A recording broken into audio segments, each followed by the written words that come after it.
বিশেষকৈ যোৱা 15 ছেপ্টেম্বৰ আমাৰ কাৰণে অসমৰ আদিবাসীসকলৰ কাৰণে এটা ঐতিহাসিক দিন আছিলে,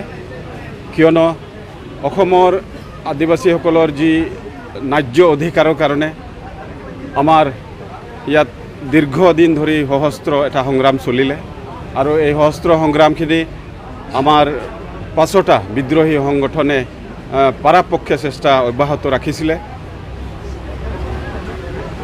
আগত সহস্ৰ সংগ্ৰাম কৰাৰ কিছুদিন পিছত অসম চৰকাৰৰ আহ্বানত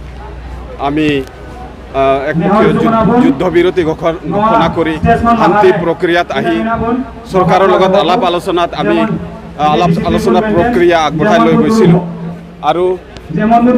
এই প্ৰক্ৰিয়াতে আমি চৰকাৰক কৈছিলোঁ যে আমাক ইমিডিয়েট আমাৰ লগত শান্তি চুক্তি হ'ব লাগে, যিহেতু নৰ্থ ইষ্টৰ বিভিন্ন সশস্ত্ৰ সংগঠনৰ লগত চৰকাৰে যি ধৰণে শান্তি চুক্তিৰ আধাৰত সেই জাতিটোৰ প্ৰতি অধিকাৰৰ কথা চিন্তা কৰিছে, ঠিক তেনেধৰণেই আমিও আমাৰ পাঁচটা বিদ্ৰোহী সংগঠনৰ লগত শান্তি চুক্তি সম্পন্ন কৰি আমাৰ লগতো যাতে আমাৰ অধিকাৰৰ কথাখিনি আমি সাব্যস্ত কৰিব পাৰোঁ, এই ক্ষেত্ৰত আমি চৰকাৰক হেঁচা প্ৰয়োগ কৰিছিলোঁ আৰু আমাৰ হেঁচাখিনি সঁচাকৈ এদিন কামত লাগিল আৰু ভাৰত চৰকাৰৰ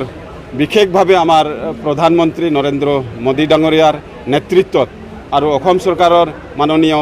ডক্টৰ হিমন্ত বিশ্ব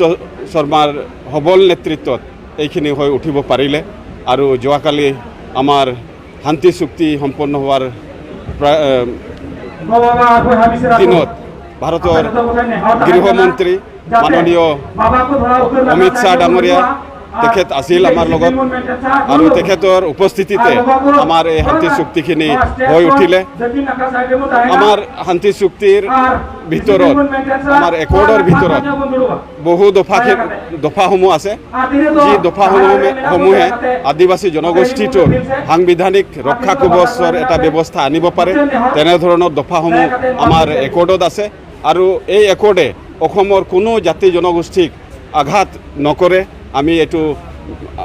অন্য জনগোষ্ঠীকো আমি ক'ব বিচাৰিছোঁ, তেখেতসকলক জনাব বিচাৰিছোঁ যে এই একৰ্ডে কোনো ধৰণৰ অনা আদিবাসীসকলৰ কোনো আঘাত নানে, বৰঞ্চ বৃহৎ অসম গঢ়িবলৈ আমাক এটা অনুপ্ৰেৰণা যোগাব আৰু নিশ্চয়কৈ আমি আশাবাদী যে এই আমাৰ একৰ্ডে আমাৰ আদিবাসী জনসাধাৰণে যি বিচাৰিছে সেইটো আমি দিবলৈ সক্ষম হ'ম আৰু সেই দিনটোলৈ আমাৰ জনসাধাৰণে বাট চাই আছিলে আৰু তেখেতসকলে আমাৰ প্ৰতি যথেষ্ট আশাবাদী। আমি নিশ্চয়কৈ আশাবাদী যে এই একৰ্ডে তেখেতসকলৰ কাৰণে যথেষ্ট আমি কৰিব পাৰিম। জনজাতি যিটো মূল দাবী লৈ আপোনালোকৰ সংগ্ৰামটো আৰম্ভ হৈছিল, হয় সেই জনজাতি কিন্তু এতিয়ালৈকে চৰকাৰে গঠন কৰাৰ কথা নকৰিব। হয়, এই ক্ষেত্ৰত এইটোৱে আমি ক'ব বিচাৰোঁ যে আমাৰ মুখ্য দাবী হ'ল জনজাতিকৰণ। এই জনজাতিকৰণৰ দাবীখন আমি 1 নম্বৰত ৰাখি পেলাই একৰ্ড কৰিছোঁ আৰু চৰকাৰে হয়তো জনজাতিকৰণৰ যি প্ৰক্ৰিয়া এই ব্যৱস্থাত হয়তো অলপ সময় ল'ব পাৰে, সেইটো আমি মান্তি হৈছোঁ। ঠিক আছে, চৰকাৰে নিজৰ সময়মতে আমাৰ জনজাতিকৰণৰ যি মৰ্যাদা প্ৰদান কৰক, কিন্তু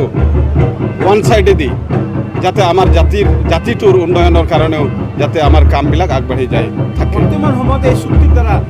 আদিবাসী যিসকল সাধাৰণ ৰাইজ তেওঁলোকে কেনেদৰে উপকৃত হ'ব? নিশ্চয়কৈ, কিয়নো ইয়াত আমাৰ চুক্তিত লেণ্ড ৰাইটৰ কথা আছে, যিহেতু ইয়াত মুখ্য যি স্পৰ্শকাতৰ বিষয় হৈছে আমাৰ অসমত আদিবাসীসকলৰ লেণ্ডৰ ওপৰত লেণ্ড ৰাইট যিহেতু আমাৰ চুক্তিত আহি গৈছে, গতিকে